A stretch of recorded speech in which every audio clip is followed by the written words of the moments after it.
Marvelous. Welcome again to everybody. It's great to have you here. This is an important topic. We're excited to both be informative and hopefully get folks energized to be a part of this discussion going forward on the siting policy in San Jose. Policy in action at home, which was formerly called the HAC, is a monthly informal brown bag discussion convening housers to engage on hot housing topics. Every month, we select a topic or a current event and bring in an expert to give a brief presentation and then open up the discussion to ask for questions, float new ideas, identify potential areas for shared action. So we are so pleased to have you with us today. Jessica, if you could advance the slide.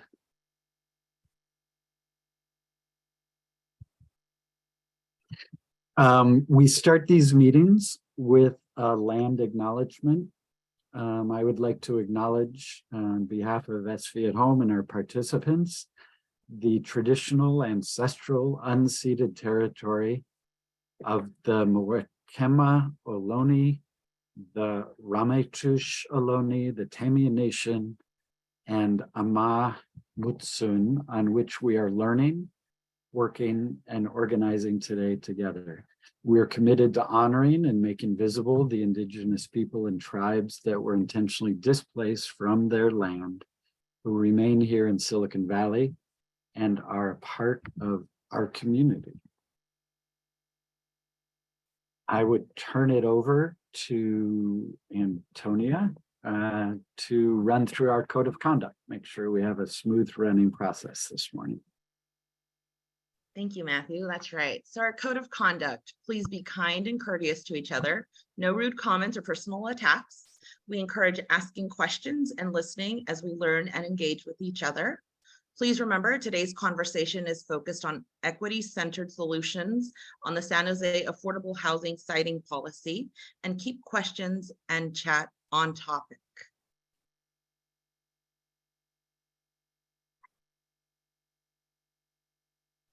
Hey everyone, thank you so much for joining us today. My name is Kenneth Javier Rosales. I'm the Planning Senior Associate with SV at Home.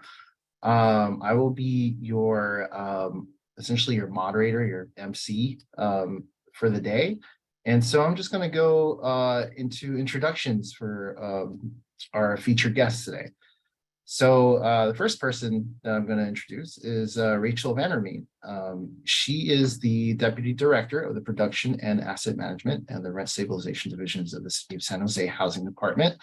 The production team leads the city's investments of affordable housing and is working toward meeting the mayor and city council's goal of creating 10,000 affordable housing opportunities over a 5-year period. The rent stabilization program is implementing new laws, including the Tenant Protection Ordinance, the Ellis Act Ordinance, and the updated apartment rent ordinance, providing stability to tenants living in over 90,000 apartments in San Jose.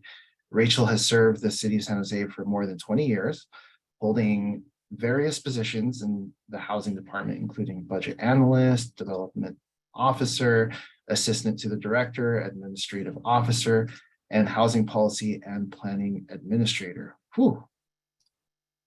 What hasn't she done in the housing department? She holds a Bachelor of Arts degree in economics from Calvin College with minors in mathematics and psychology, and a Master of Public Administration degree from San Jose State University. She strives to balance her career with her family, husband Scott, son Jeffrey, son Aaron, and daughter Alexis. The second person I'm going to introduce is Kylie Clark. She is the Assistant Manager of Advocacy and Public Policy at West Valley Community Services. In her role, she brings together impacted community members to advocate for positive change and works with the West Valley cities on policy and other issues. She's very involved in housing advocacy and an active member of the Real Coalition. Real Coalition stands for the Race Equity Action Leadership Coalition. Now I'm going to introduce Jaime Alvarado. He is the co-chair of Aruva, the Alum Rock Urban Village Advocates.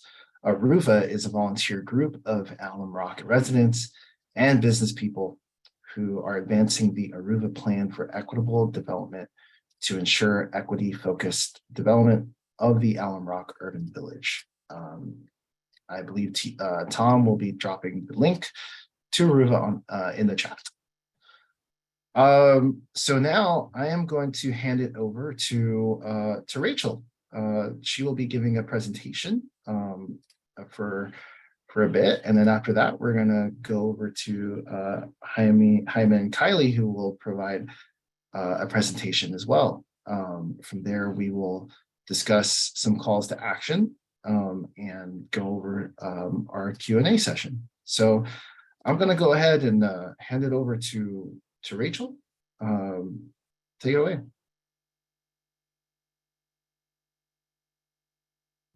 All right.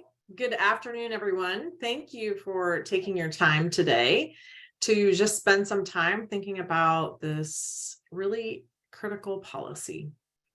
So in San Jose, we have been working for over a year on what we call the affordable housing siting policy. And what this policy does is thinks about where should affordable housing go in our future and in our city. And what are the things we need to be thinking about as we make those decisions? Next slide, please.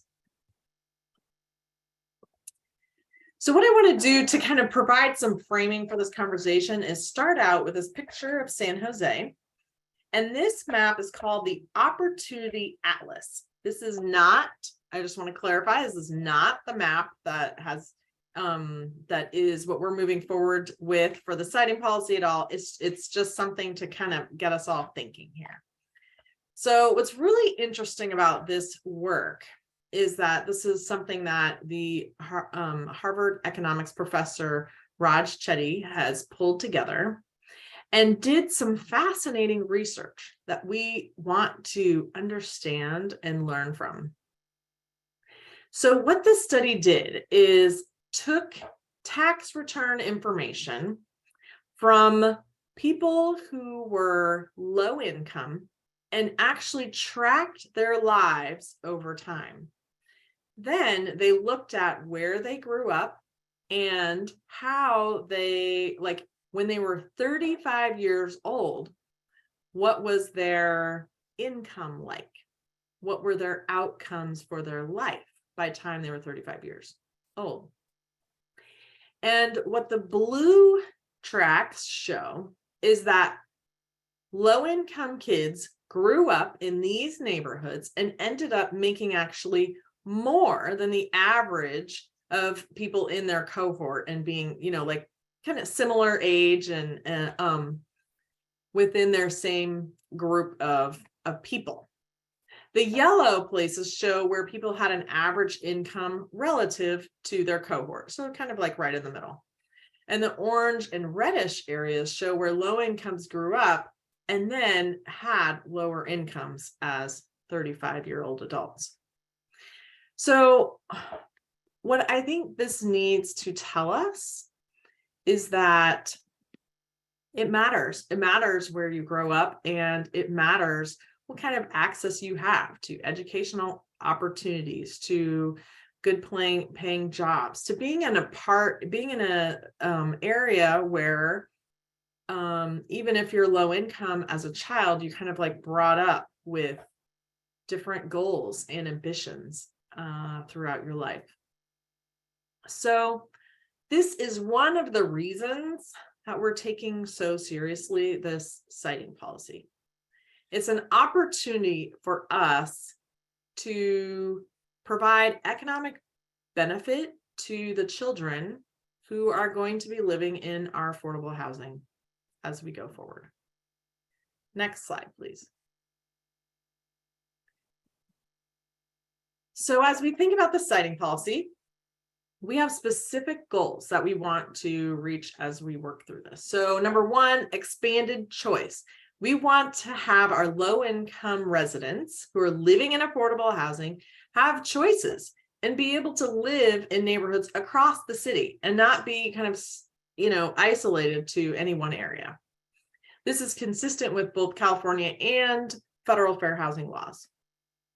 Second, we want to create access. So again, we want to build affordable housing in places where it hasn't been built in the past. Third, we want to mitigate displacement. And so again, when we have displacement is all about low-income people here who are part of our community who have pressures placed on them to find other places to go because it's very difficult to remain here and afford their own community, their own home. And then finally, we want the policy to be transparent to developers and stakeholders and easily administered by staff so that we can be clear and make decisions as we go along that are consistent with the policy. Next slide, please. Now, what happened is a year ago, we brought this whole policy forward. And what happened is we had a different construct, and what we included was 3 different neighborhood areas. So we had opportunity areas, and then we had kind of like the middle areas, and then we had what we were calling high poverty and high crime areas. And what happened very quickly is that we heard and we learned that those words of high poverty and high crime were very harmful. And it really created stigma to places that we were not, again, it was not the intention to do that. But what we know is that words have power. And the power of the words are things that we needed to completely rethink. So we have now restructured our policy in a way that is trying to really turn around the language and create a more positive way to have this discussion. Next slide, please. So in our proposed siting policy now, we have 2 areas. We have just stuck to 2 rather than 3. So our dark blue areas, as you can see on this map, are called affordable housing expansion areas. Those are areas where we want more affordable housing. These are areas that have, on the census tract level, have rated high when it comes to access to quality education, to job opportunities, and to different factors that really create upper mobility for our low-income families. And so the dark blue are areas where, again, we want to expand affordable housing options. The light blue areas are what we are calling continued investment areas. Because all of these areas are places where we want to also see affordable housing. And we know that in the past, we have made investments in these areas, but we need to continue to do that. Because regardless of the neighborhood, we know that we need affordable housing everywhere. And there are many people who have created homes and communities in places all throughout our city, and they really have a desire to stay there and have an affordable home in the community that they're a part of.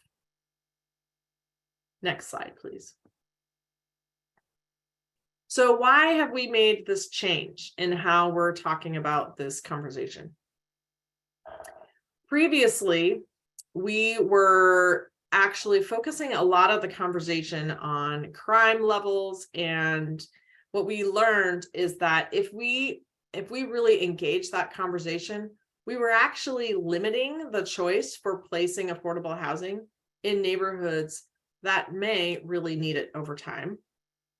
We also are trying to, again, turn the conversation around and eliminate negative stereotypes of what affordable housing is, and some of the neighborhoods that have just struggled with different factors over time, but there's no reason to label them and really reinforce any of those factors. Now, what we're trying to do as we look at the changes in the policy, we want to, again, expand choice by creating more opportunity all throughout the city. And we want to invest in all parts of our city, especially where we have known that historic disinvestment has occurred over time. Next slide, please. Sorry, next slide, please. So the this chart is actually really kind of the crux of the siting policy. I know it's exciting and it's like, yay, there's a beautiful chart, but let me explain what it really means. So after we've designed all these maps and we have our two areas, our affordable housing expansion areas and our continued investment areas, what we know is that if you think about the just geography of these two different areas, 34% of the city in our population today lives within affordable housing expansion areas. 66%, which is a big majority, lives in continued investment areas.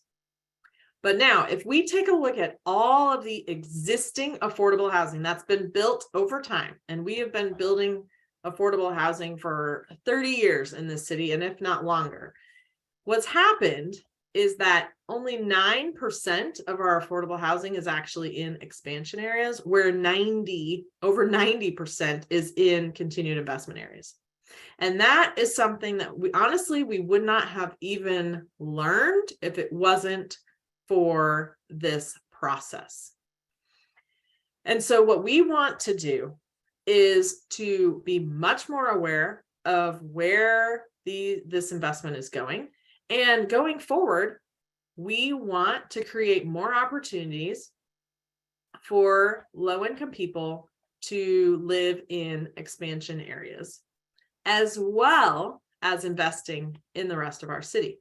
So our proposed goal in the siting policy is that as we make decisions about how we fund affordable housing, we want to see 35% of everything that is funded. We want those homes to be located in expansion areas, and 65%, which is again a strong majority of our funding, will be in continued investment areas. Next slide, please. So this is just another illustration of what we are doing, where again, you can see that the majority of our funding will go into our continued investment areas, while we are going to be doing work that is in our expansion areas, which are areas that we have not had as much of a presence in the past. Next slide, please. Now, as we've done this work, what we have also really learned is that we want to think critically when we're making decisions about where affordable housing goes. And we want to take a breath and think as we make investment decisions. So what we have identified is areas where we would like to do some further review before we just go ahead and fund developments in these areas. We want to have an opportunity for further review. So there are two criteria for areas where we want to see further review. You can see on this map does indicate where these areas are. They're done by census block in yellow and census tracts in black. So it's a little bit hard to read, but essentially all of this information will be available online, like with an online tool. So you'll be able to like type in an address and find out how if it's in one of these areas or not. But essentially the two criteria for further review are: first, we want to identify census block areas, which is a smaller geography, where 50% or more of the homes in that block are already restricted affordable housing. So we want to think, is that the place where we want to have a new investment, where we already have multiple units in a specific geography? So that's one consideration. And the second consideration is the black hatch marks, which essentially is census tract areas where more than 20% of the people living there are living below the poverty level. And so this is another tool for us to be able to understand if we want to create affordable housing, which by definition will be restricted to having low-income people live there for a very long time. So 55 years or more. Next slide, please. So what we want to consider when development is proposed that is in an area that's been identified for further review is we will be looking at these factors to determine if this development should move forward. So first, we want to be looking, is this in a neighborhood facing displacement? Is this an area where we know that low-income people are receiving pressure to move out of the area and really need low-income housing? So that's one thing we want to consider. Second, is this a growth area where the city is identified? This is an urban village. This is a place where we want to see development, and there's going to be multiple types of development in this area. And this is really where the city is trying to direct growth. So we may end up having multiple buildings in an area just because that's where all of our growth is being pushed to. Second, is it a mixed income development where there may be some affordable housing and some market rate housing all in one building or one development? Third, we want to think about, is this a part of a community that has an investment plan and has approved funding, like in order to invest not only in affordable housing, but in the community itself? There's a park going in nearby. There's a community center. There's other investment that we're aware of that will also support all of the people who will be joining the neighborhood. And then finally, is this a major job or transit development? Is there some sort of investment that's going on in the area that we want to think about too? Next slide, please. So we have a few other additional recommendations that we're going to be bringing forward along with our policy. And that is, first, we want to acquire land and fund the acquisition of land in expansion areas to make sure that these sites are identified and viable. Second, we want to evaluate this plan after a 5-year period and just find out, how are we doing in meeting our 35% goal? And what do we need to do? Is there any adjustments we need in order to determine that the policy is being effective? Next slide, please. We are also recommending that our community development block grant funds, which are focused not on affordable housing, but on community amenities such as parks, as lighting projects, different projects like that. We want to make sure that we are prioritizing our federal funds to go into areas that over time have been racially and ethnically concentrated areas of poverty as defined by HUD, who has gone through the process to determine where that is. And these areas that over time have actually been underinvested. And so we want to invest not only with affordable housing, but with community development dollars that can go in together and help build up these neighborhoods. Next slide, please. So we have a few key dates coming up soon. And the first is that on Monday, it's the Monday following the Thanksgiving holiday, we will be bringing the Affordable Housing Siting Policy to the Economic Community Development Committee. It's a city council committee that's going to be digging in and thinking and asking questions about this policy and helping to shape how it looks. And then secondly, we're going to be going to City Council on December 6th. We have requested that this item be heard no earlier than 6 p.m. That is still tentative, but I just wanted to let you know that's been our request. And there, the whole city council is going to consider this policy and determine if this is something that our city council wants to move forward with at this time. So that concludes my presentation. And of course, I'll be available as we move forward. Awesome. Thank you, Rachel. Appreciate you spending some time with us today and presenting a lot of these important updates to the siding policy. Yeah, everyone, just please note the 2 dates that are up on the screen right now. We'll circle back to that in a bit. I'm gonna go ahead and turn it over to the next presentation, and this will be a joint presentation between Kylie Clark and Jaime Alvarado.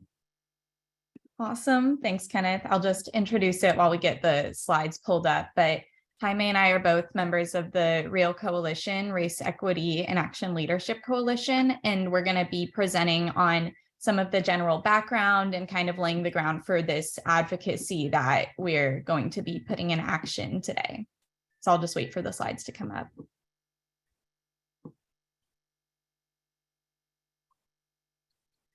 Okay, awesome. Yeah, so like we said earlier, I'm Kylie Clark with West Valley Community Services, and we have Jaime Alvarado with the Alum Rock Urban Village Advocates. Next slide. So like I said, the REAL Coalition is a group, it stands for the Race Equity Action Leadership Coalition, and it is a coalition of nonprofits and nonprofit leaders that is working to advance racial equity and to take down white supremacy in our own organizations, in ourselves, and then also in the community. And there have been 125 nonprofits that have participated in REAL so far. So it's a big group. We're always growing, and we have created some different work groups, and one of them is called our Housing Justice Workgroup, which we refer to as the HJW. And this work group was assembled to work on housing justice overall. We didn't really know exactly what the focus would be, but pretty quickly, once we learned more about the siding policy and got working on it, it's become the focus of this work group. And so Jaime and I are members of it, and so is Kenneth, and that's why we're here presenting to y'all today. But the reason that we focused on the siding policy is that it, in its original form, did go against housing justice in our view, and it had a lot of problems. We did not want to see our neighborhoods defined by crime. We didn't want to see a lack of investment in areas that were considered low resource, when really to many they're high resource. There's better transportation infrastructure in many cases. That's where people's family and friends live. It's often where their jobs are. And so we decided to focus on the siding policy, and we've been really lucky to get to work with staff and to make some progress on it. But housing justice is very, very important for many reasons. And when we saw this policy, we were like, this is essentially redlining, and it was starting to happen again. And I think a lot of it just wasn't everything was so well intended, but it's just everything is so systemic. And so the second that we brought it to their attention, staff started moving on it. But you know, there's been a lot of systemic racism that has led to the issues that we see in the city right now, and the really, really disproportionate spread of housing in the city. And, you know, one of the things that our work group was kind of saying is we shouldn't even have this divide in the first place. Like, every place in the city should be a desirable place to live. And then also people should be able to choose where in the city they're going to be living. So some of the actions that the REAL Coalition has taken to date was, first, we spoke at community meetings. So the city was holding community meetings for the siding policy, and we showed up and voiced our opinion, and then soon we're able to meet with staff and to talk with them about our problems with the policy, the change that we wanted to see. We wrote a letter and we got sign-ons from dozens of organizations, and we're continuing to let that letter evolve as the policy evolves and to move forward with that. And we are beginning delegation meetings with council members, which I'll talk about a bit on the next slide.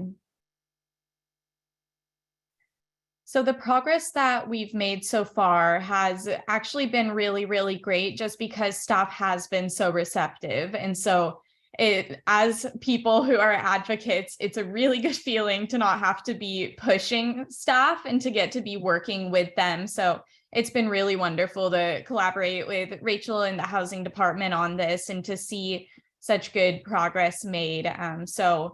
I mean, the change in the language, the change of using criminal data in order to define these areas, and even just the framing of them as areas where we want to continue our investment, and then areas where we need to expand affordability.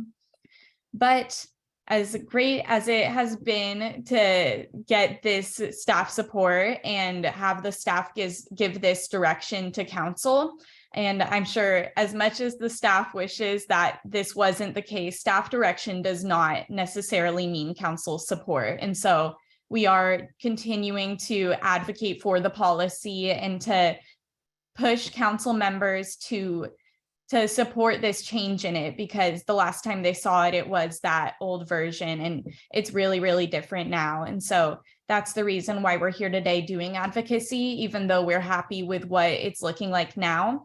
And some members of the Housing Justice Workgroup have been doing delegation meetings with some council members. So we've had one so far, and we have some more coming up. And these are when we essentially meet as a group with a council member, and we listen to them, hear their concerns, and tell them what we think and why we feel that it's important to make these changes to the citing policy. And we get kind of an idea of where they're at, and then also hopefully move the needle a bit for council views and positions. So now I'll move it to Jaime, and he'll cover some more of this background and then future direction. Afternoon, folks. Next slide, please. So I want to reiterate that we're doing meetings with council members right now. It's kind of funky right now because as you all know, there's going to be a huge transition in council and of course the mayor. So we're meeting with council members who are on board right now, but we're also setting up meetings for the new council members who are coming in. So we need a lot of help. But let me go over.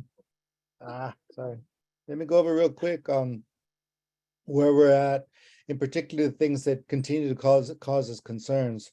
So one of the things is that, as you saw from Rachel's presentation, the city is talking about designating funding to support development in all parts of the city. Ultimately, we're on board with that. We want to see the development of affordable housing in all parts of the city. And at the same time, we want to see continued investment in where the city has been building housing already. And primarily that's places like the East Side, downtown. And so there is some thought by folks that they wanted to put the majority of investment into the west side, the new sides of town that historically have not accepted affordable housing. We're concerned that if that happens, it actually takes away funding for opportunities that exist in the areas where historically there have been affordable housing built. And like I said, we want to be able to ensure that housing gets built in all parts of the city. So one of the things is we need to continue to be vigilant about is making sure that how funding decisions, the portion of funding that's designated to do the different parts of the city somehow remains viable in all parts. If the example is the Alamo Urban Village, where there's tremendous opportunity and tremendous need for additional affordable housing. We don't want to see that the investment over on other parts of towns that historically haven't had affordable housing comes at the expense of new affordable housing in the Alamo Urban Village. And that's just one example. There's lots of examples all across the east side, for instance. The second thing was that while the city is intentional about trying to build housing in parts of town where it hasn't been accepted in the past, we know that there's going to be lots of opposition in those areas. And so somehow we have to come together. First of all, we have to support the city to have the backbone to stand up to reactionary opposition that is inevitable in those communities. And so we have to stand strong with the city and support them to be strong in that as well. Unfortunately, there's even that kind of opposition in parts of town. Again, I refer to the east side, that's where I'm at. And even our own council person has voiced an opposition to additional affordable housing in our area, saying that our area is saturated. But that's not the case, because the truth is that our area is where low-income people live and where they want to continue to live. And so what we need is to create opportunities for our own children to be able to stay in the communities in which our children are growing up. The other thing that I want to point out is that we're focused specifically on what's called the siting policy right now. The other thing to keep in mind is that the state of California adopted what's called a local preference policy, at least a framework across the state, that enables local municipalities to begin to craft local preference policies for each locality. The city of San Jose is going to take that up in, I think, the coming year. And what we're saying is an opportunity to couple both the siting policy and a locally crafted local preference policy. What local preference does is it creates, it addresses the issue right now where we build affordable housing to alleviate overcrowding and suffering in our communities, only to see those housing developments be occupied by folks who come from outside of the city. To some degree, that's because of federal law, we can't avoid that. But with the local preference policy, to some degree, we're going to be able to ensure that when we build an affordable housing project in our backyard, the folks living in our backyard have a first shot at being able to live there, and thus alleviate some of the overcrowding and the crisis that exists in our neighborhoods. So those two things, those two policies have the potential to work together. So we're floating that idea when we're meeting with council members to think about not only doing the siting policy correctly, but also think about how it can work in tandem with the local preference policy. Let me see, is there anything else? Just kudos to staff for walking away from the really divisive racist language that they were instructed to pursue by the city council. We don't know how city council individual members are going to respond to this. We're just now meeting with folks. We're hoping that they're going to be receptive, but it's super important to walk away from that divisive and what do you call it, offensive language that was used, that was attempted to be used as the framework for this policy. So let's make sure we keep on pushing the city to walk away from that once and for all. Thanks. Thank you, Jaime, and I'll close it out with our call to action. You will never receive a presentation from community organizers without a call to action. So we have a few things that we want y'all to do today. One is to attend those two community meetings. So the CEDC meeting that's coming up, and then the city council meeting that will follow that. And to speak and to voice your support for this siting policy, to voice any other specific things that you think based on this presentation or your experiences. So we're going to be dropping a link in the chat where you can sign up for public comment. And if you do that, we'll be able to support you. So we'll send you some sort of script that you can use. We'll text you when the item is going to come up so that you don't have to sit there for the sometimes like 8-hour meeting. So go ahead and fill that out if you're at all interested in giving public comment. We also have a letter that we would like for y'all to sign on to. And so we're going to be also putting the link for that in the chat. And it's pretty simple. You fill it out and there's power in numbers. So just take a minute to complete this letter and to get it in, because the more people who voice their support for this new siting policy, the more likely it is to get passed by council. So please go ahead and do those things, and I'll turn it back over to Kenneth. Awesome, thank you. And we'll drop these links again into the chat. And someone asked, can these links be emailed to attendees? We can absolutely do that. Yes, we'll send a follow-up email with all the links. But I encourage you to click on those links now and save it. Keep them open in your tabs. I really highly encourage doing that. especially for the campaign letter, you could go ahead and sign that and send it to, it'll go directly to the council members. I have some questions. We're a bit short on time, so we're gonna try to do questions for the next 10 minutes or so. The first question is from the audience. I think this is for Rachel. I have here, to clarify, is the 34% based on population or housing units / development opportunity areas? Okay, thank you. Okay, so the way that the data works in our chart there is the first, actually, do you mind backing up a couple slides and then I can, it's the chart, one more, I think. Yes, thank you. Okay, so I'm going to talk about each column. Okay, so if you look at the percentage of the city, where it says 34% there, that's actually the percentage of residents living in these areas. So that's actually percentage of population. And then what we're looking at is the current distribution of units. So that one is a percentage of total affordable housing units. So that's how the next column works. And then the new unit distribution, the 35% is a percentage of affordable units as well. So hopefully that's clarifying. Thanks, Rachel. And this question is a little bit more geared towards Jaime and Kylie, but Rachel, feel free to jump in too. The old categories appear to be in the same areas as the new names. Was it mostly a language change? Why does this matter so much? And how does it, does it go far enough? So if we could start with Kylie and or Jaime on that.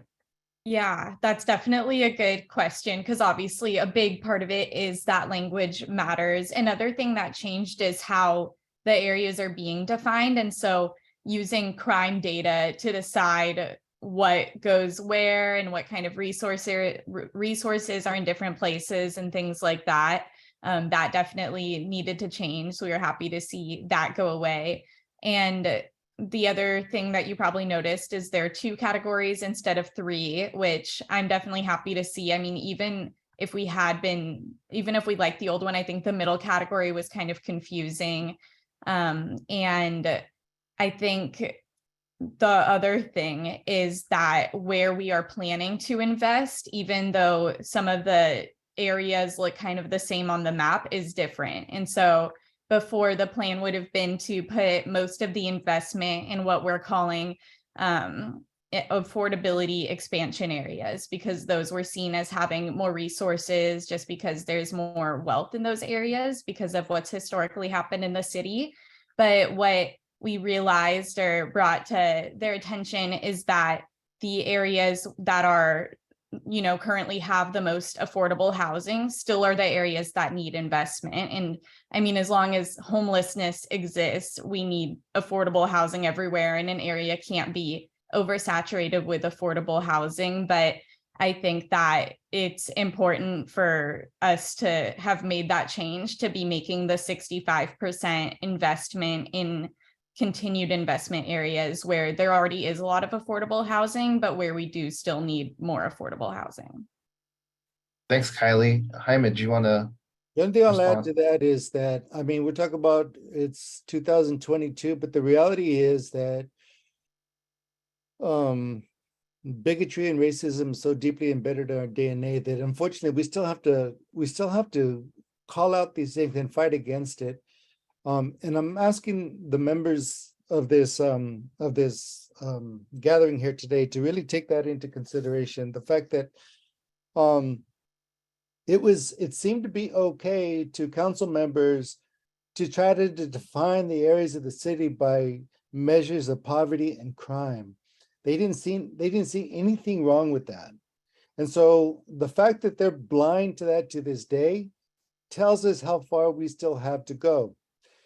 One of the things that we recommended is just get rid of that language, And one of the things we can do is like, look at which of the communities that historically have are where affordable housing has been built, and look where the communities where historically they have not been built. And there's all kinds of reasons why that happens. And there's all kinds of, you can look for statistics that define the differences between those parts of the city. But the bottom line is this, that where affordable hasn't been built in the past, let's make sure it gets built in the future. And where it has been built in the past, recognize that the need still exists and it's only growing, and that we need to continue to invest in our own neighborhoods. Thanks. Thanks, Jaime. Rachel, any last thoughts, or should we go to the next question? No, I think, yeah, I think we can move on to the next question. Okay, sounds good. Actually, Rachel, question for you. Real quick, when will the policy go into effect once it is approved? Oh, that's a great question. So it's really implemented through our notice of funding availability process, which is when we say, hey, affordable housing developers, we have a $100 million available for investment.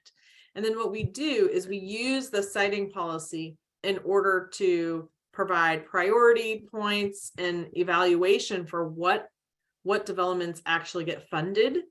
And so that is how the siting policy will take shape and take action. So that will be in 2023, we expect to do another NOFA process. And so essentially, I would say in the next, 12 months or less, we'll go through a funding process, and this will be incorporated into our decision making. Thanks, Rachel. Jaime, it was noticeable that the council members from the West and South Side were supportive of the commitment to opening up their communities. Do you think this commitment is going to be sustained as this comes back? Well, supportive, yeah, it remains to be seen if they're how supportive are when they're being pushed back by the folks in their own community. And that's where we need to be able to stand by them and support them to be strong in the face of opposition that is going to come, right? And I just think that in general, we need to be able to begin to take apart, like, the opposition to affordable housing is based on the erroneous notion that people who live in affordable housing units are dangerous people. And unfortunately, that's a common sentiment in the city and across the country. And so it's our job to reframe that. Actually, the people who live in affordable housing developments typically are people like our own kids who grow up in this community.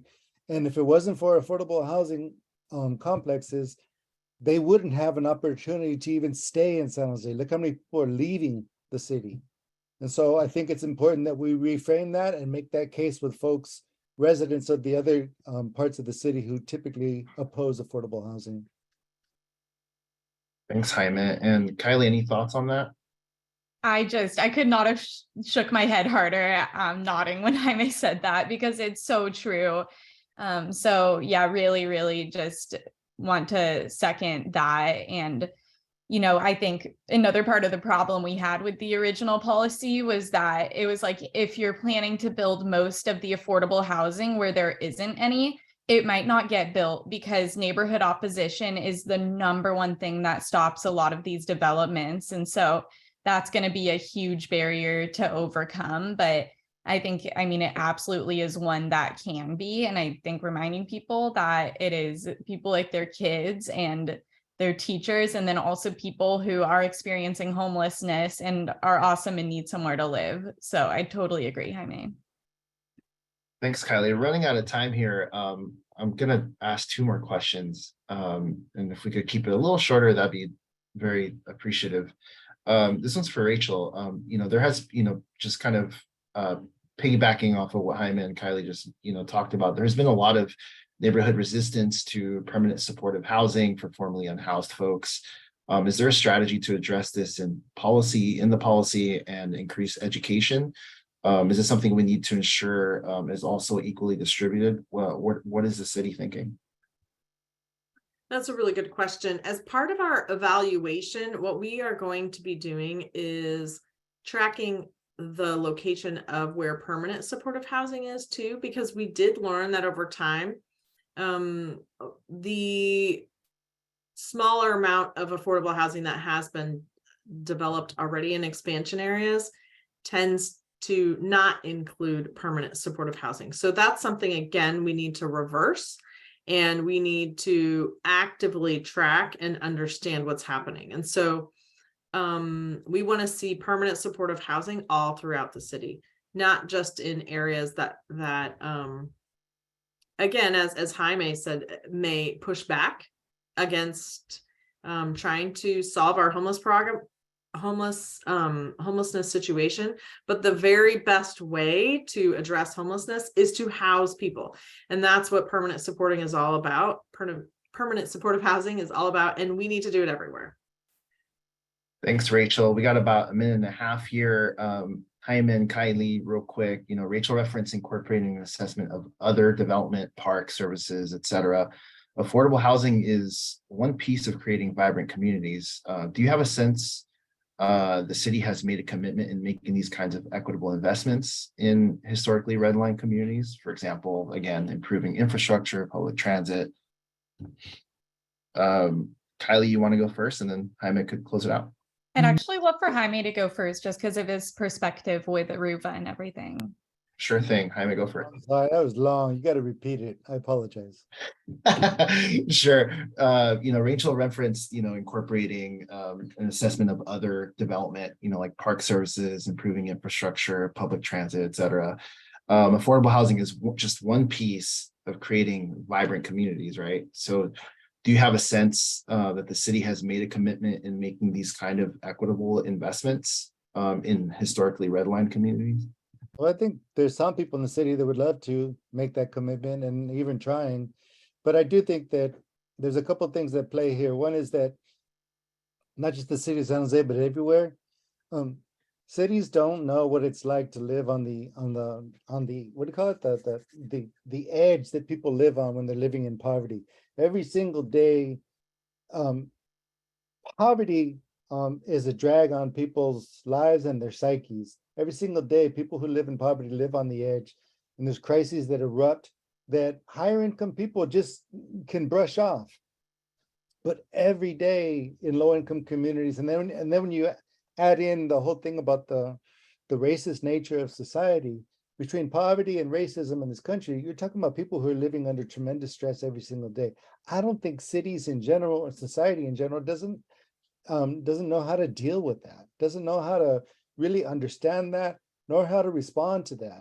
And so I think that, and so that's one big part of it. The other thing is just the world has changed. And I think it's time for, we have to rethink like what it takes to build society in places at the city level, right? And partly as a result of coming out of COVID, but just the changes in the world, I think that we're still operating off the model based on sort of that, what do you call it, that notion of like the 1950s ideal model of like what community should look like. And the world just isn't that way no more. Thanks. Thanks, Jaime. Kylie, we're running out of time, but just 30 seconds maybe, or Yeah, this might venture a little bit from the question, but just going off of what Jaime said, like homelessness and poverty literally change the chemicals in your brain and the makeup of it. So I think it's really important to remember that, and the level of stress and how easy it is to brush things off if that's not something that you're having to think about. And something that I really worry about is that there isn't enough urgency when we talk about ending homelessness, because every day that we don't, there are all of these real people who are sleeping on the street. And so I think it's really important to talk about building more housing as something that's urgent, and to not talk about just focusing on prevention or something like that, because we can't forget about all of those people who are out there right now who need our help and support. Thanks, Kylie. So we are going to turn over to the membership slide. Jessica, please. And Matthew is going to close it out with that. But before, I am going to throw all the links that we discussed earlier today with the plant call to actions and all that. Tom, once Matthew finishes, can you get the poll going? And yes, folks, there is a poll. We want to just know how we did. We do this in every event. And Tom, you have to do it because you're the host. So once Matthew finishes, go ahead and throw that out there. And folks, please stay if you can for the poll. Great, thanks, Kenneth. First of all, thank you to the panelists. I'm both inspired and challenged. Yes, that happens a lot of the time, but I'm feeling particularly inspired and challenged. So I really appreciate you being with us today. SV at Home believes that everyone deserves a safe, stable home. If you do too, we invite you to join us as members. When you join SV at Home, we can leverage our resources, we can share information, and we can magnify our voices and advance strategic collaborative solutions to the affordable housing crisis that we face, both at a local and a regional level. Your membership helps support our work, including programs like this policy and action discussion today.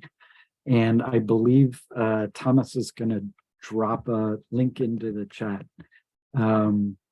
We really appreciate everybody being here today. I'm excited to see how many folks are able to plug into the action items that you've been invited into today. It's really critical that we turn these discussions into action. As Kenneth said, we have a short poll. I'm going to say thank you and let folks go, but if you could take a moment to respond to the poll, we do take it really seriously and feel like it's our obligation to respond effectively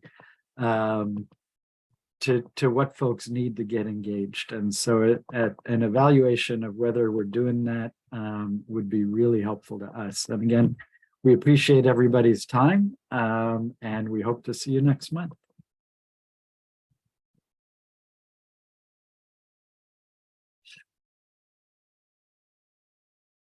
One last big thank you to Rachel Vanderveen, Jaime Alvarado, and Kylie Clark. Really appreciate your time and also your knowledge on these important pieces. And I want to thank everyone for joining us today on this super important issue of the affordable housing siting policy in San Jose. Thank you for Remember, Kenneth, filling out the poll. you promised Yeah. to give me an affordable house for doing this. Man, if I had the resources, I'd do it. All right, looks like we got a pretty good amount of folks filling out the poll. Is that right, Tom? Yeah, we got 21 people. Nice, that's good. All right, I think we'll close it out right here. All right, have a great one, everyone. Good to see you all. Thanks so much. Thank you. Bye.